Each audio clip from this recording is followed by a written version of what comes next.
So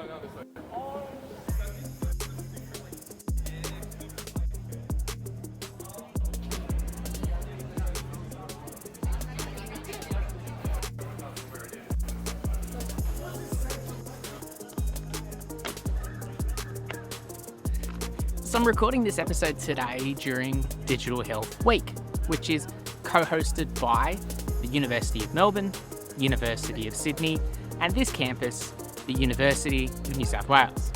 And the aim of Digital Health Week is to bring together digital health researchers, to share ideas, start conversations and collaborate, and to nurture the graduates and early career colleagues. So all this talk of collaborative conversations in health tech, there's no surprise that I was keen to come along. So today I'm attending sessions about artificial intelligence, hype versus hope. I'm hearing about alternative career pathways beyond the PhD, and then exploring more of that entrepreneurial startup spirit in some networking sessions and panel conversations to end the day. And this is all happening here at the uni on campus during O Week, which is when all of the new students come at the start of the year to check out the campus. So suffice to say, the place is pumping. So in between all this action, I get to speak to clinicians and innovators and technologists about the problems they're solving in healthcare. And you'll get to see those conversations in this episode today. I reckon let's do it. Collaboration starts with a conversation, Team HealthTech. Well, let's make it happen. This is Talking HealthTech with me, Peter Birch, featuring content and community about technology in healthcare. Hi, I'm Farah Magrabi, Professor of Biomedical and Health Informatics at Macquarie University. Thanks, Farah. And I walked into you providing a presentation to some people in a lecture theatre, but also I saw online about artificial intelligence. Tell me a bit more. What were you talking about today? Okay, so essentially I was talking about the kind of AI systems we have in healthcare today. Of course, everyone is talking about ChatGPT, but my main kind of focus was on some of the systems that we're starting to implement in our clinical settings, particularly medical devices, which incorporate machine learning algorithms in them. Got you. A bit more about the clinical settings. I saw you look at a lot around imaging and diagnostics. That's certainly where my mind goes to, where we're thinking about the role of artificial intelligence, particularly from a clinical setting. Is that, primarily where a lot of the attention was spent as well from your side? We're interested both in clinician-facing and consumer-facing tools. And yes, a lot of the excitement is in stuff that is in the hands of consumers. But for the particular talk that I did kind of today, we focused on medical devices. And really, it's more convenience in terms of managing the amount of information that we had, that we decided to focus on clinician-facing tools. And when you say the medical devices, because there's this whole exciting area at the moment where software is considered as a medical device. And so that's what we're talking about here. Yeah, exactly. That's kind of what we're talking about. So essentially, you can have your hardware medical devices incorporating software. Our medical device regulations have changed. So anything that incorporates AI broadly kind of is now subject to medical device regulations. But your stock standard sort of digital health systems are traditionally not subject to medical device regulations. So your clinical information systems, record keeping, sort of general purpose kind of communication systems as well, because they don't incorporate any sort of machine learning in them. But those that do, they are now subject to medical device regulations here in Australia. I saw you talk about, the impact to clinicians of artificial intelligence in their day-to-day and whether they replace or augment clinicians. I find often too a big part of the conversation and an opportunity that exists within healthcare and AI doesn't even need to necessarily be around the diagnostic, pure clinical side. There's so many administrative responsibilities and the billing side and all this extra stuff that hopefully can allow clinicians to do more clinicianing. Do you think? Oh, look, and you've hit the nail right on the head there, because there's a lot of boring administrative stuff that is very predictable. We actually need to do a bit more work in that space. It just so happens that a lot of the systems that we're, marketing and selling these days, they kind of focus on medical devices and things that you can sell. But you're correct, because anything that is a well-defined kind of task is potentially automatable. Yes. And we should be doing more of that, because there's a lot of, paper shuffling and form filling that happens that doesn't need to happen. And you could actually automate a lot of that and make clinicians' lives much easier. Should totally be the priority. Lastly, are you doing anything at MedInfo? I am. I'm actually co-chairing the conference. Cool. So I'm actually You're doing something. I'm doing something, yes. What are you most excited about for MedInfo? Oh, look, I'm most excited about the fact that it's the World Congress of Medical Informatics. It's coming to my hometown, and I'm co-chairing it. What more could I ask for? That's pretty obvious. Like, it couldn't get better than that. But look, on a serious note, there's some really important conversations that we need to have, particularly around the role of AI and where things are going. Also, climate change, and the role of digital health in that, in terms of being able to monitor and control the emissions from the health system, which is a big contributor to global health emissions. We're looking at anywhere between 6 to 10% of emissions coming from healthcare itself. This came up in a session that I was at yesterday from Enrico. Yes. Yeah, so it's an emerging area that's more and more focus is around the you were at the ad hoc clinical governance meeting. You kind of didn't catch me there, but I was there too. So I was the co. So Enrico and I kind of co-edited the special issue of JMIA, and so we're now on a mission to talk about it and say, hey guys, you need to be thinking of this area too. Really important. Yes. My name's Mark. I'm the CEO and co-founder of 23 Strands. We do whole genome sequencing and big data analytics, mainly focused on AI. So we're really bringing that to an area of health, which we think is a real need globally, which is reproductive health, mainly focused on the women and child journey, particularly through the prenatal IVF journey for those couples who are having problems. And you might see a little bit of that on free-to-air TV soon. Off the back of that, so we're bringing really the next generation, we believe, of genomics into that space. And then we're moving into the carrier screening, the pharmacogenomics, the perinatal and pregnancy management and monitoring of the woman, and then also the child, moving into looking at how the genomics of the parents actually influence the child. Wow. No, that's amazing. And so is the expectation then it's more of a consumer facing thing, or is it more geared to the clinicians to help enable them to provide services? Yeah, so we've taken the approach that the clinicians are the underserved population in the market at the moment.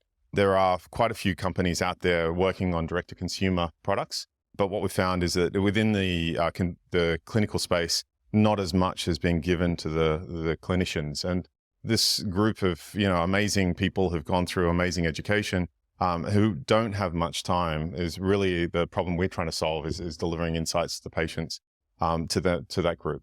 And to hone it in then, so you're really looking to address a problem of not necessarily a lot of inaccuracies or issues that clinicians aren't doing a good enough job necessarily, but there's so much data to crunch and there's so many things to do that it's just not possible for humans to do it alone. Absolutely. And a great example of that is COVID. Right. We went through the COVID research and we published a paper on that back in 2020, where we looked at over 100,000 papers that were just published in 9 months on COVID. And you say, who in the world could read 100,000 papers? And so that's what we brought is, really the artificial intelligence approach to natural language processing, pulling out all of the structural information from this unstructured the data, and then linking that with the patient record. That gives us, I think, a really unique view on the patient, but also gives us the potential to really use it as a catalyst to change the way healthcare is delivered. And for yourselves, in terms of how a clinician might engage with your stuff, sometimes, particularly those that are doing really cool stuff with AI or algorithms or genomics, it might be something that's kind of under the hood of another technology and then it's kind of plugging in and powering what's going on? Or is it the clinicians will very much interface with your thing and doing that? We've taken a very large view of this and we've built a platform, which has actually taken quite a few years to build, because we asked ourselves the same thing. Should we just go out and buy and then deliver other people's innovation? And I think there is amazing innovation out there in the world, and we are still keeping our eye open, and we do have partners that we do resell, but we've built a platform that allows us to take the patient on a journey, drives their collection of blood through to getting the whole genome sequence, and then deliver the report back to the doctor, which each of those 3 steps is pretty huge in itself. We've done that because we thought that was a big gap in the market today. And it's also potentially going to bring huge value to the market, which is, I think, as a startup, you're trying to see, what type of value we can bring to the market. Eventually, I think we potentially can have a huge impact, and actually drive it out in the public, not only behind the hood. Yeah. At the moment, it's behind the hood, and we're very fortunate, if I can just add, that we've got Virtus Health as one of our cornerstone investors, and so they're investing in a second round of investment at the moment, and that's opened up already a pathway of revenue and relationships. And we're doing probably the first in the world 100 couple whole genome sequence trial together, of which we've done 16. Great to have that, the demonstrated capability and that backing of someone to be able to scale through. It brings me back to the conversation that was happening in there earlier around, with students coming through here at UNSW. And I think the topic that Joseph presented on was, beyond the PhD, how do you take, something that you're creating and I guess commercialize, but there's those two different camps, right? So perhaps your advice then to, whether it's early to mid career stage researchers or even just founders looking at, well, I've got this cool idea, a thing I'm building, but how do you then take it to the next step or build that team? You're a little bit further ahead. How do you get out of the weeds and actually communicate with investors and do all the things you're supposed to do? Yeah, it's a really great question. And it's not an easy, simple answer, from my perspective. But I think one of the things that we'd set out, and we were very fortunate during the early stages of COVID to join the 10X program in 2020, in the Health 10X program here at UNSW. And that gave us really a couple of things that were very important. One was the ability to validate our credibility, because you never know when you're out there by yourself trying to do something, whether people are going to value it the same way you value it. And I think that's from a perspective of working with experts in this ecosystem and getting some feedback.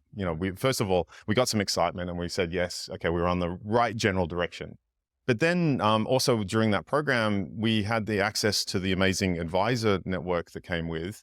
And in that advisor network, we're speaking to some of the experienced clinicians, and they were saying, actually, you should pivot away from that clinical area into reproductive health. Right. And we had another clinical area that we were focused on going to market on. And it made complete sense when we sat down, we thought about it a little bit. And it was one of those things where we got the credibility. Now we got to get the market and the why properly. We had a broad why, but we needed to target the why. And that for us was a big change in the way we ran our business. Really hone in on that messaging. Yeah. Lastly, any final thoughts? So, we're on a few different topics today. AI hype and hope came up, but any other things to leave us with before the close? Yeah, so the AI side of things, the hype and hope, that particularly for us is a very important part of what we do. And what we found in Australia, I think we're actually at a crossroads. We've seen, and we've got support from UNSW, we've got support from UTS, some of the leaders, I think, in Australian artificial intelligence. What we're seeing in the Department of Immigration, as an example, we see that some countries are being blocked. If you've got artificial intelligence or machine learning on your CV, the Department of Immigration actually stops you from entering the country or continuing through to postdoc or PhD work. On top of that, I think what we've seen is that some of the grant centers, particularly those in engineering, are having a hard time understanding the importance that I think the whole of the community can see through public AI that's happening, particularly around ChatGPT and some of those other well-known AI areas. The government funding environments are not supporting, I think, the industry to the same level. And that's through, particularly these centers of excellence. Unfortunately, we haven't yet cracked the nut to get an artificial intelligence center of excellence in Australia. And that for me is an indicative that we're a couple of steps behind the rest of the world. And we need to accelerate. It's a bit like genomics. We need to accelerate. We need to at least catch up, if not go further. My name is Arash, and I'm the founder of DeepMeds. DeepMeds is on a mission to make medical imaging examinations, such as MRI or CT scan, significantly safer and more affordable for patients and clinics. Amazing. I'm excited to meet you in person because we met at a Talking HealthTech Summit at some point during the networking, right? And now we're in the flesh. It was a great event for us. Yeah. No, but what was good too is that you were telling me about the problems you were solving then, and I'm like, oh, this is really interesting, and you were connected into UNSW founders then as well. So tell me the connection here. Why are you here today?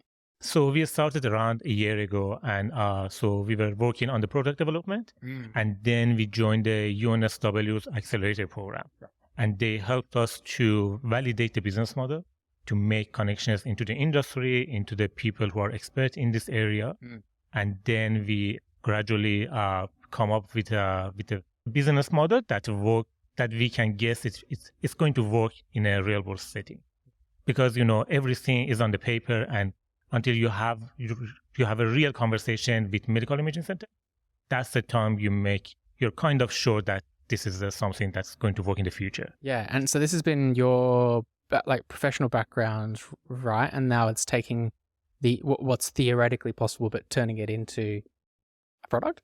Yeah, definitely. So the first step was to build the MVP. Yeah. That based on the limited number of images that shows the feasibility of this solution, technical feasibility of the solution, which we have built our MVP based on more than 800 patients' brain MRI images, which is one of the largest studies of its kind.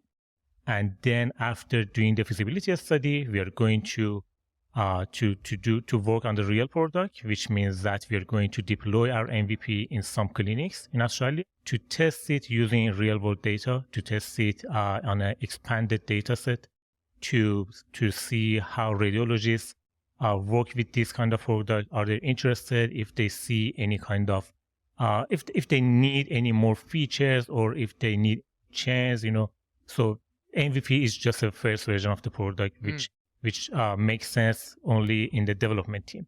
But we need to test it to validate it using in the real world. And tell me a bit more then about how it actually works, what you're doing at DeepMeds. Sure.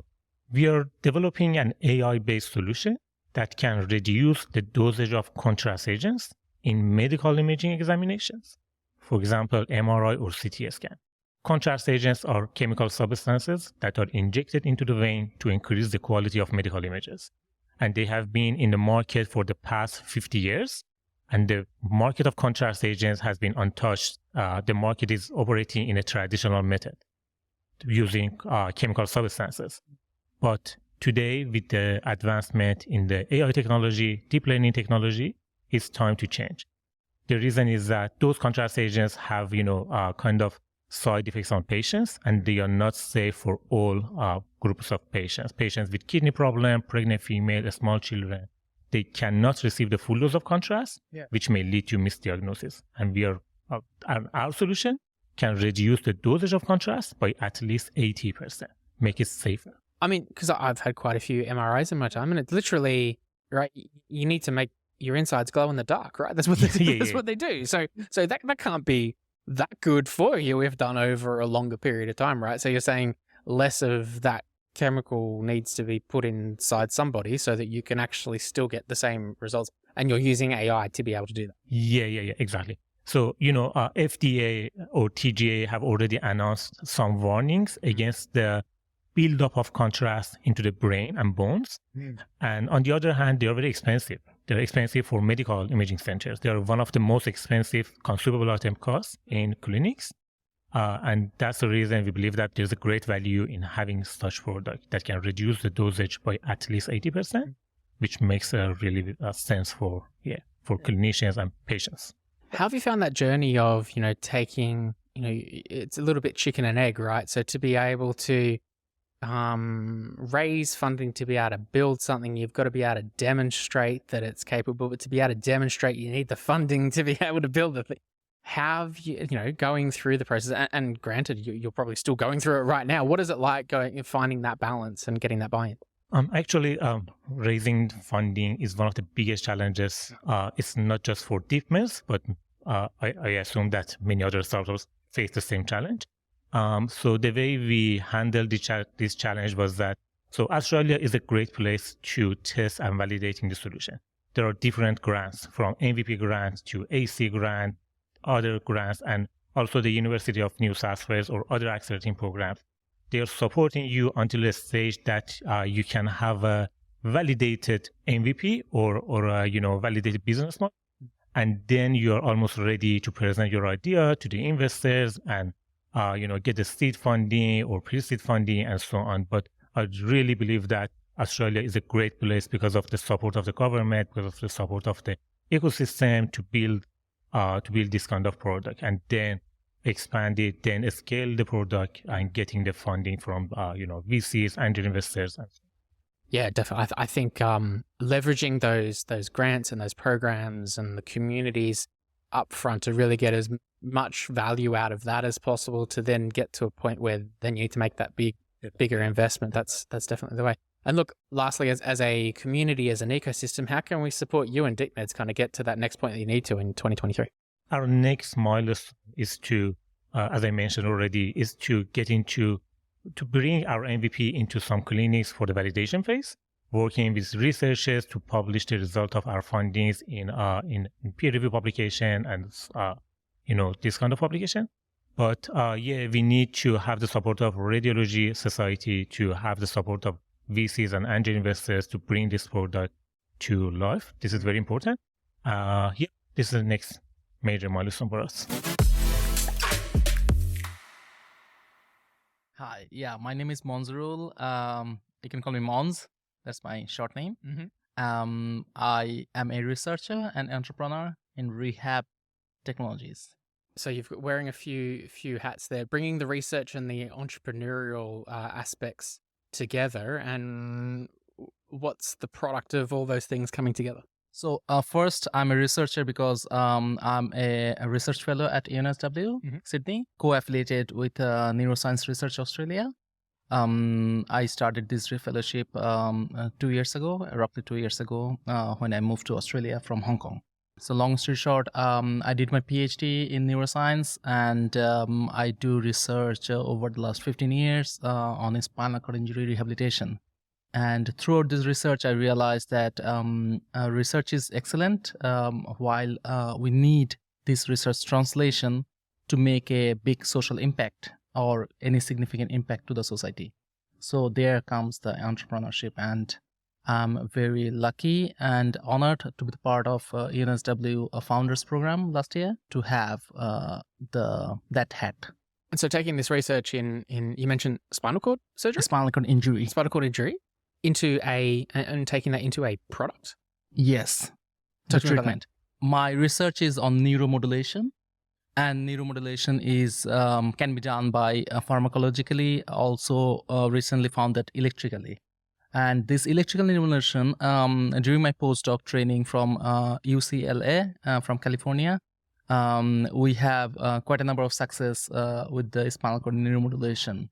And I brought that knowledge to Hong Kong, where we tried this therapy in a patient with spinal cord injury, and they recovered. And now in Australia, we are doing similar neuromodulation trials in different labs, also in UNSW, where we're going to test this kind of treatment. But the point here is that even these treatments works, there is no commercial product. There is no direct translation. So I want to pave that path. So this treatment is effective. What is it? A device or a thing that delivers the therapy? At the moment, the stimulator itself costs £10,000, and the stimulator is a stationary on the bench stimulator, which is kind of a size of a computer. So you can imagine that a computer cannot be carried by a person with paralysis on the street. So we want to make it like a pacemaker size. Yeah, interesting. And so that then brings you here to UNSW Founders, you mentioned. So what does the UNSW Founders kind of program and all the resources and stuff bring for you to be able to take it from concept to reality? Specifically for the stimulation part, it's very easy because UNSW has this MCIC workshop where we can use that workshop and also can help from students, also help the students from on their projects on different developing different modules of this product. By the way, this is one of the targeted product. The other product is actually exoskeleton. You might have heard that exoskeleton is a big booming industry, but I see it in a way that is a very, very important rehab tool for people with paralysis. Now, one exoskeleton might cost a couple of $100,000, where we can try to cut the cost by developing in-house exoskeleton, not only cutting the cost, but also combine it with the stimulation to find better treatment. Do you find that's where a lot of the innovation happens in this research space, particularly with devices, where technically you could build something to deliver therapy or an outcome, but it could be a big flipping machine or a very expensive thing to create. So then it's about making it smaller or more cost effective or easier to use. Is that the innovation there? The problem I found that is the importance or the priority for people in this field. For example, I'm an academic and my priority would be publishing the results in a high impact journal. The next one would be the same thing, publishing the results in a high impact journal. But then there is no direct translation and there is no intense incentives for that. So this comes from the motivation that we want to make a difference in people's life. And that's why someone has to translate that knowledge. And I took that risk. Good on you. Well, hopefully that gives inspiration to others to do the same. What advice would you give, or do you give, to people in a similar situation where they feel that they're pumping out research to create papers, but could potentially make more impact in people's lives? Where do you start to try and make that shift? I think the university is in a very good situation, or the perfect stand in this case, and UNSW is doing that. So there is a program called the Staff Entrepreneurial Program, and this kind of program actually will help the staffs not only do high impact publications, but also translate their result to. I'm only talking about my field and my small niche, but there are many. Got to start somewhere. No, that's fantastic. Any other final comments or things that you wanted to share for this one? It's a very very sharp learning process. But it's also a fun process. So it's a great place, and you will never find alone, because there are people who are going through the same process, and always learning. Feel the pain together. For more content and community about technology and healthcare, visit talkinghealthtech.com.